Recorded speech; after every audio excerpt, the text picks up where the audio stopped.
Gold இருக்க டைமில் இந்த மாதிரி மீன் குழம்பு வச்சு சாப்பிட்டீங்க அப்படின்னா சீக்கிரமே கோல்டு உங்களுக்கு சரியாயிடும். இப்போ இது எப்படி பண்ணுறதுன்னு பார்க்கலாம்.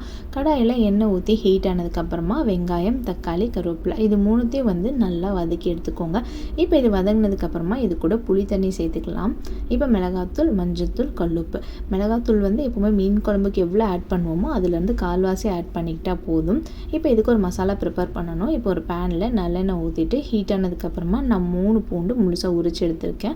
இதுக்கு ஒரு 2 டேபிள் ஸ்பூன் மிளகும் 2 டேபிள் ஸ்பூன் சீரகமும் ஆட் பண்ணியிருக்கேன். சீரகம் ஆட் பண்ண கிளிப் நான் ஆட் பண்ண மறந்துட்டேன். இப்போ இது எல்லாத்தையுமே ஒன்றா சேர்த்து மிக்சர் கிரைண்டரில் நல்லா பேஸ்ட்டாக வர வரைக்கும் கொஞ்சம் கொஞ்சமாக தண்ணி ஆட் பண்ணி நல்லா நைஸாக அரைச்சி எடுத்துக்கோங்க. இப்போ குழம்பு கொதிச்சதுக்கப்புறமா நம்ம அரைச்சி வச்சுருந்த பேஸ்ட்டை இது கூட ஆட் பண்ணிக்கலாம். இப்போ ஒரு 5 மினிட்ஸ் மூடி போட்டு கொதிக்க விடுங்க. அது நல்லா கொதிச்சதுக்கப்புறமா இப்போ நம்ம மீன் ஆட் பண்ணிக்கலாம். இந்த ஸ்டேஜில் நம்ம என்ன மீன் யூஸ் பண்ணணும் அப்படின்னா காரப்பொடி மீன் அப்படின்னு சொல்லுவாங்க. அந்த மீனில் தான் இந்த மாதிரி குழம்பு வைப்பாங்க. அவ்வளோ டேஸ்ட்டாக இருக்கும். உங்களுக்கு 2 டேஸ் இதை நல்லா வச்சு சாப்பிட்டீங்க அப்படின்னாவே நல்ல ஒரு ரிசல்ட் தெரியும். கோல்டு கம்மியாகும். அதே மாதிரி பிரஸ்ட் ஃபீட் பண்ணுற மதருக்குமே நல்ல மில்க் செக்ரிகேட் பண்ணும். ஸோ ட்ரை பண்ணி பாருங்கள்.